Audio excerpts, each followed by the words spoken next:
Bienvenue à tous.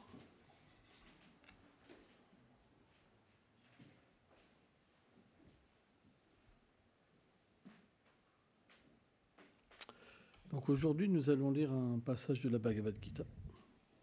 Donc je suis tombé sur un verset du chapitre 4 intitulé Gyan Yoga, donc le yoga de la connaissance, verset 30. Donc avant, on va chanter Om Namo Bhagavate Vasudevaya. Vous allez répéter après moi. Om Namo Bhagavate Vasudevaya. Om Namo Bhagavate Vasudevaya. Om Namo Bhagavate Vasudevaya.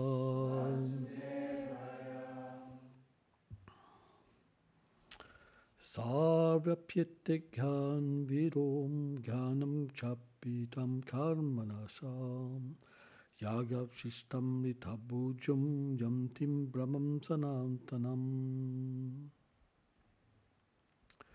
Tous ceux qui connaissent le principe du sacrifice deviennent libérés de toutes les réactions d'actes impies par son accomplissement.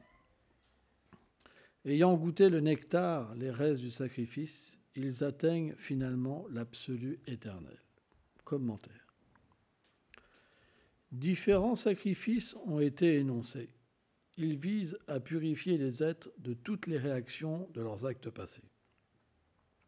Et par le fait de goûter au reste du sacrifice, ils donnent d'atteindre la demeure suprême.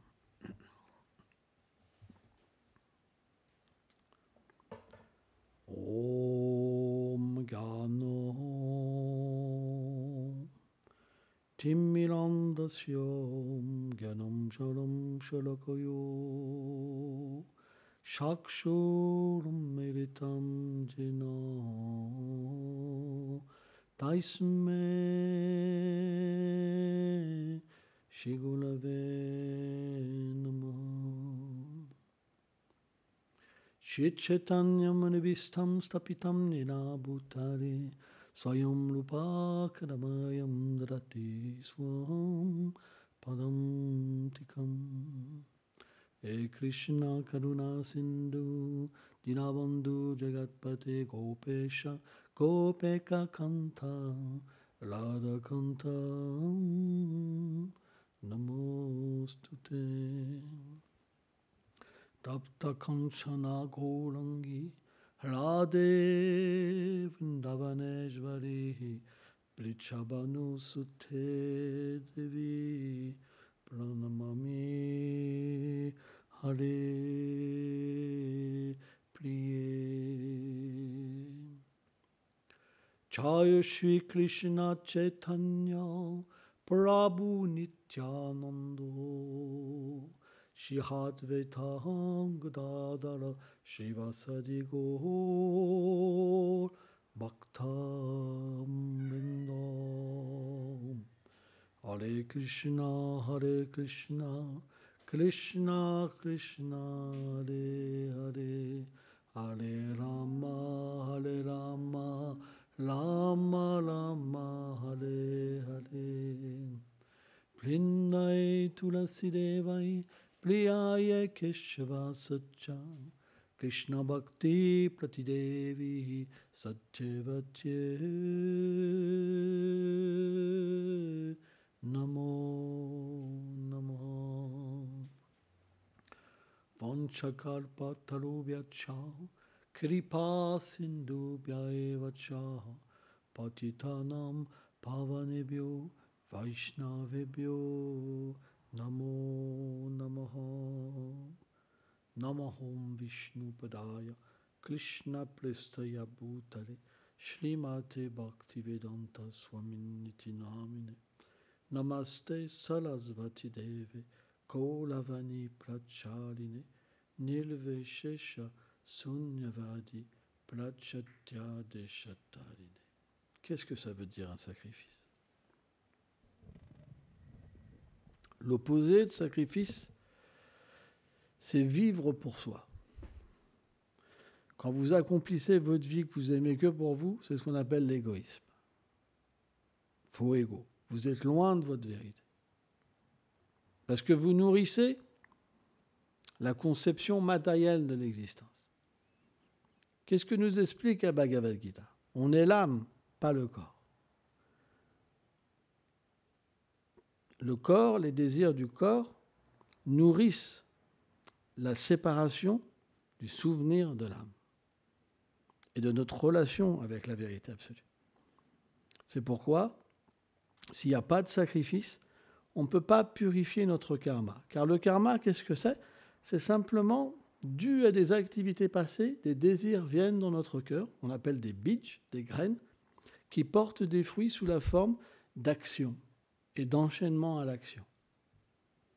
Donc, quand nous faisons notre vie, nous essayons simplement de combler les désirs. Mais malheureusement, bien que des désirs viennent, ce n'est pas forcément que l'atteinte du but est réalisée. C'est pour ça que dans la vie matérielle, il y a une frustration. Parce que tout ce qu'on fait est souvent voué à l'échec. La preuve, c'est qu'au moment de la mort, tout ce que vous aurez fait vous sera retiré. Tout. Donc l'échec viendra de toute façon. Qu'il vienne au bout de 10 ans, au bout de 20 ans, au bout de 30 ans ou au bout de 40 ans, l'échec viendra. C'est la vie matérielle. La vie matérielle, c'est comme l'accumulation de zéro. Quand la mort vient, il ne reste plus rien. Donc celui qui est intelligent, il comprend, je suis l'âme, pas le corps. Donc, je vais accomplir le sacrifice qui va me permettre de purifier les résultats de mes activités passées pour que mes désirs arrêtent de m'ensorceler et de m'attirer dans l'action intéressée. Donc pour ça, le sacrifice, c'est qu'on va se tourner vers la vérité absolue et on va lui dire, à partir d'aujourd'hui, je t'appartiens. Je vais agir pour toi. Je n'agirai plus pour la fausse conception, mais pour ma réalité. On fait exactement la même chose. Sauf que quand vous agissez pour l'absolu, pour son plaisir, ça n'entraîne pas de conséquences et ça détruit toutes les conséquences de vos vies passées. Ce n'est pas qu'on a besoin de tout enlever, mais on a besoin de tout engager. Les mêmes désirs peuvent être engagés en relation avec la vérité absolue. Quoi? Pas tout, mais ce qui est propre. À partir de là, il y a un sacrifice. Parce que vous rejetez le fait d'agir pour vous-même. Et vous acceptez d'agir pour lui. Or, quand vous agissez pour la vérité, elle se révèle à vous. Quand vous agissez pour la fausse conception, elle reste au loin. C'est pour ça qu'il y en a qui voient, il y en a qui entendent, il y en a qui touchent, et il y en a, c'est tout l'opposé. Et ça, c'est quelque chose que vous pouvez vérifier. C'est scientifique. Dans le sens, c'est que si vous accomplissez une vie de sacrifice, vous réalisez votre vérité et votre relation avec la vérité absolue, qu'on appelle en sanskrit Krishna. Krishna veut dire la vérité absolue. Donc, c'est pratique.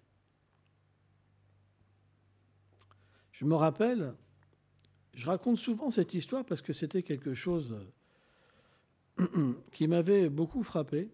Il y a une vingtaine d'années, on avait une petite boutique à Rouen et j'écrivais des livres. En fait, la boutique, elle ne marchait pas parce que j'étais tellement absorbé dans les livres que les gens, quand ils rentraient dans la boutique, ils avaient peur de me déranger, quoi. Ils marchaient, je ne mens pas, sur la pointe des pieds. Ils disent, je peux vous déranger? Donc, à force, il n'y avait plus de clients. Mais bon, il fallait que quelqu'un la tienne, c'était moi. Il n'y avait personne à cette époque-là. Et un jour, il y a une Espagnole qui est venue me voir, comme ça, qui parlait un peu français. Et elle a parlé avec moi, et donc je lui ai parlé du sacrifice. Et je ne l'ai pas revue. Et 2 ans après, je pense, ou 1 an après, une certaine période, je la revois, elle rentre dans la boutique comme ça, presque tremblante, quoi. Et je me dis, mince, qu'est-ce que j'ai fait?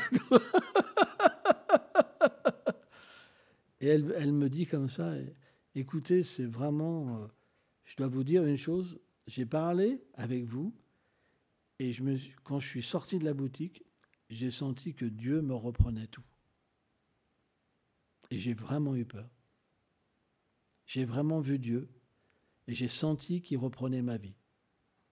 Et que j'avais la possibilité de complètement m'abandonner, mais j'ai eu peur, j'ai refusé. Donc, la vérité, bien qu'elle est omniprésente, elle est aussi personnelle. C'est ce que tu expliquais dans ta conférence il n'y a pas longtemps. Mais lorsqu'on s'adresse à elle personnellement, elle réagit personnellement. Et c'est ça la différence. Quand il y a une relation, il y a l'amour. Quand il y a l'amour, il y a le sacrifice. De la même manière qu'un homme peut tout sacrifier pour une femme peut tout sacrifier pour un homme, l'âme peut tout sacrifier pour l'âme suprême. C'est juste une question de relation. Quand il n'y a pas de relation, il n'y a pas de sacrifice. Si vous agissez pour votre bonheur, il n'y aura pas de sacrifice. Ce n'est pas possible. Parce que même la spiritualité que vous allez faire, c'est pour votre bonheur. Ce n'est pas du sacrifice. C'est simplement un moyen de satisfaire l'essence, subtilement. C'est plus élevé, mais c'est quand même une satisfaction d'essence. C'est ce qu'on appelle l'action intéressée.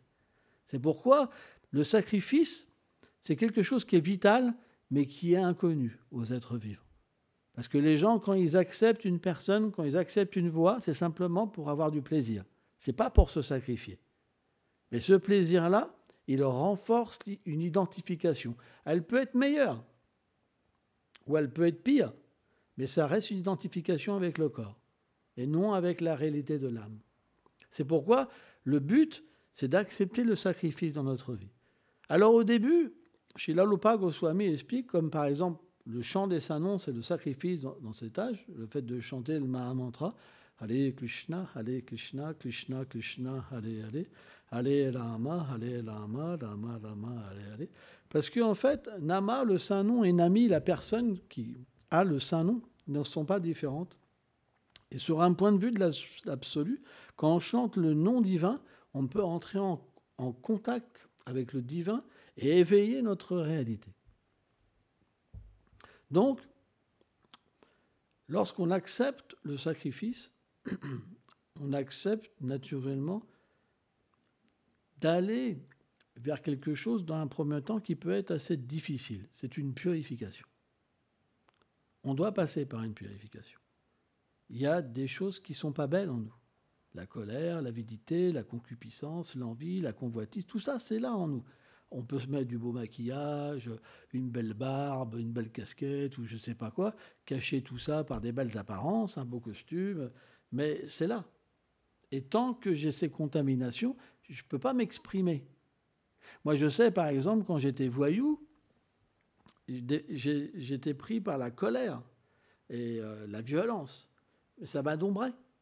Je ne pouvais pas comprendre que cette violence et cette haine, c'était différent de moi. Parce que quelque part, je me considérais cette violence et cette haine. Et dans mon ignorance, j'en étais fier. Donc quand ça venait me chercher, ça ne me dérangeait pas.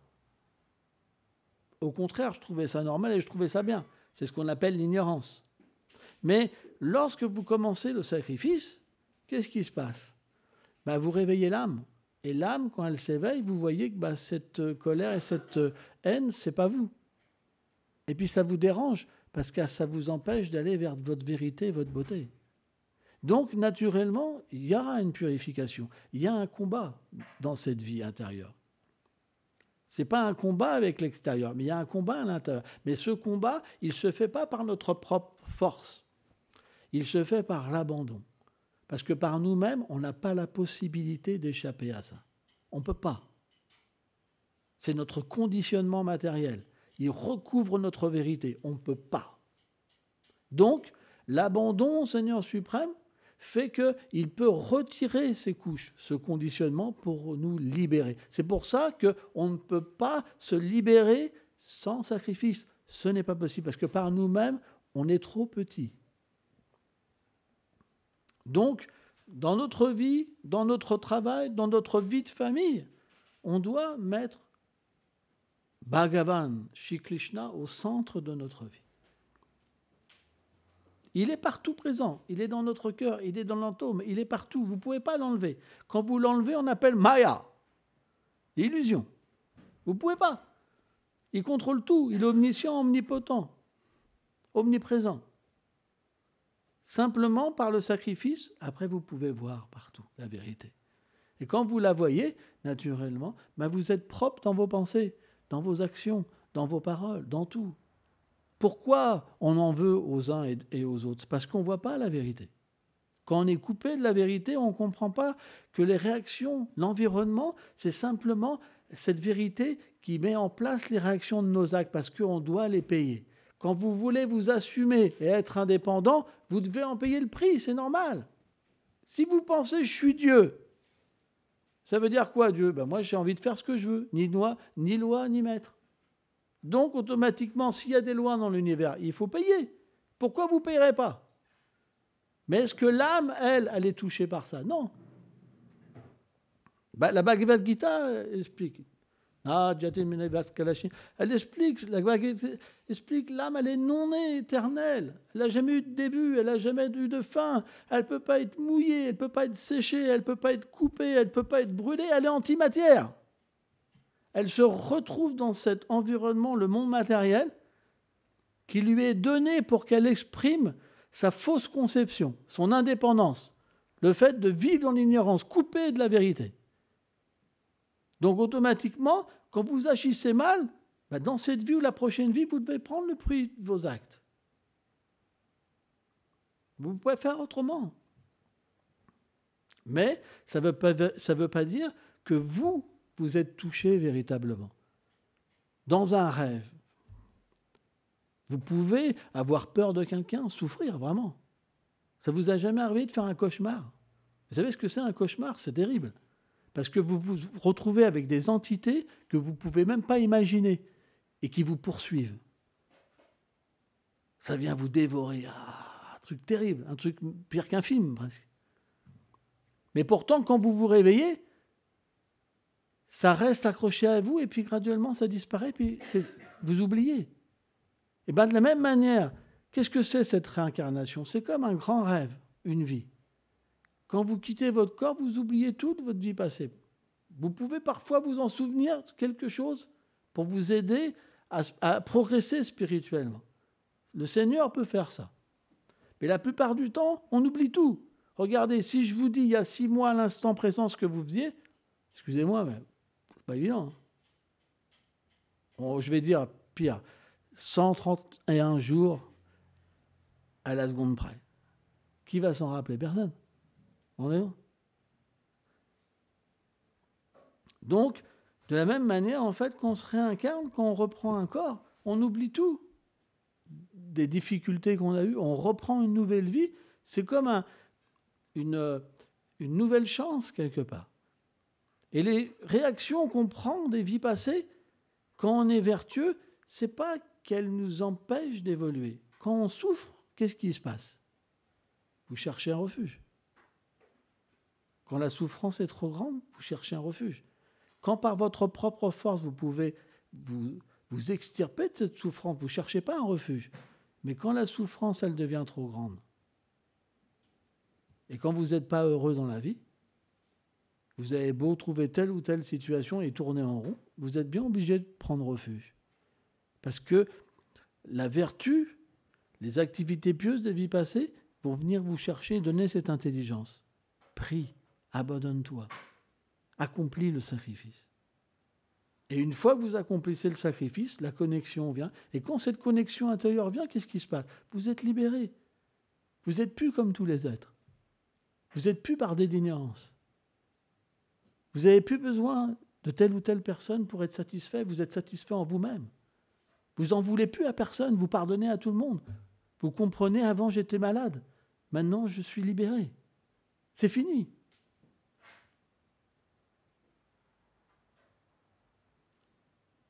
C'est cette situation qu'on a besoin. Parce que tant qu'on n'est pas dans cette conscience, on ne peut pas méditer.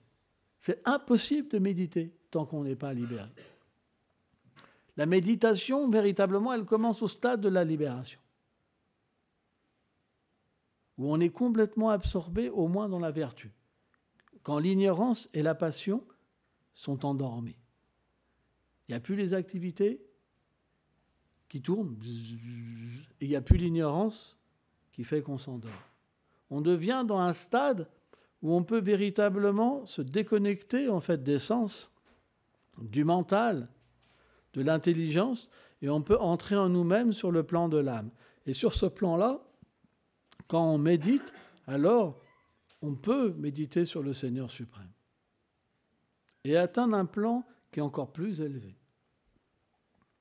On appelle le stade Vasudeva, ou alors on devient complètement libéré des influences matérielles. Et là, vous pouvez expérimenter le vrai amour.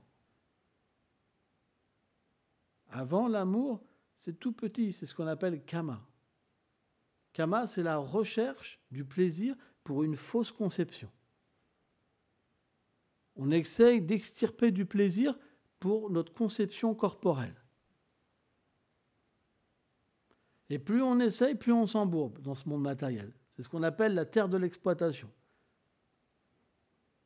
Et la terre du renoncement, renoncer ne nous aidera pas non plus complètement. On a besoin du sacrifice, du dévouement. Car dans le dévouement, on peut comprendre ce qu'est l'amour. Ce n'est pas possible autrement.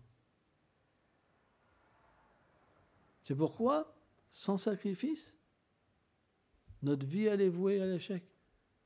C'est comme une vie d'instinct. On agit,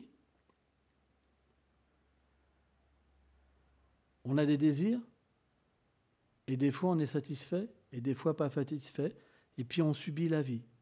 On n'a pas le choix. Il faut travailler, j'ai pas le choix.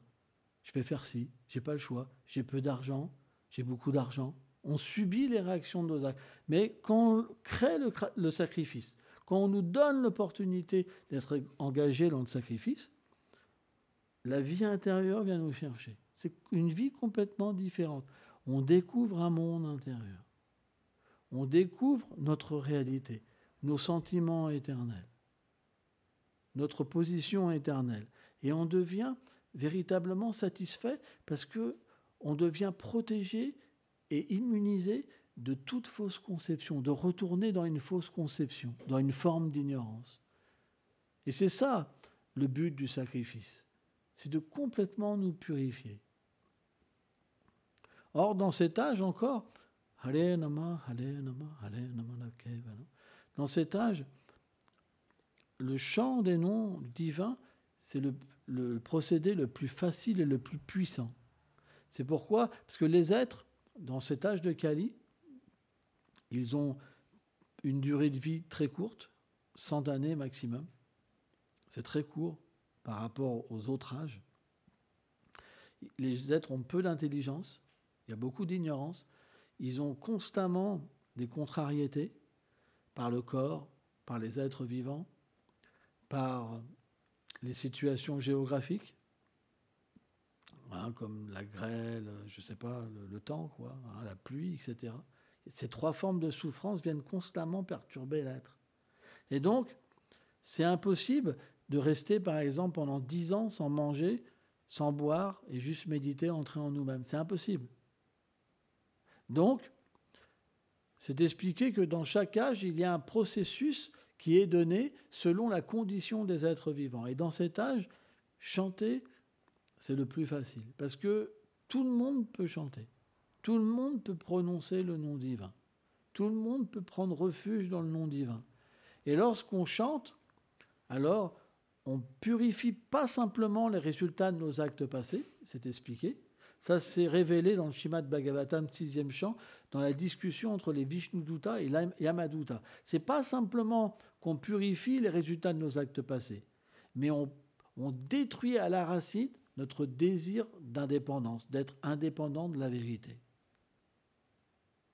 C'est pourquoi le chant est le seul processus pur dans cet âge. Parce que la méditation, en fait, elle est sur le champ. L'adoration est sur le champ. Le souvenir est sur le champ. Parce que, en fait, dans le champ, toutes les autres conceptions sont présentes. Alors que, par exemple, dans la méditation, on ne connaît pas forcément le but de la méditation. On peut méditer simplement pour trouver la paix, mais ce n'est pas le but du sacrifice. Le but du sacrifice, c'est de satisfaire Shri Krishna, de satisfaire la vérité absolue pour qu'elle se révèle à nous et qu'elle nous libère. C'est ça le but du sacrifice. C'est pourquoi, dans cet âge, il existe 4 filiations spirituelles qui véhiculent en fait cette connaissance divine. C'est pas que tous ont le but du sacrifice. Par exemple, dans la voie du karma, le but, c'est la jouissance. Les planètes édéniques, par exemple. Ou Pritiloka, les planètes des ancêtres. Aller rejoindre nos ancêtres dans un monde édénique pour quelques milliers de vies, où il n'y a pas de maladie, où il n'y a pas de souffrance, où on a un corps qui est merveilleux.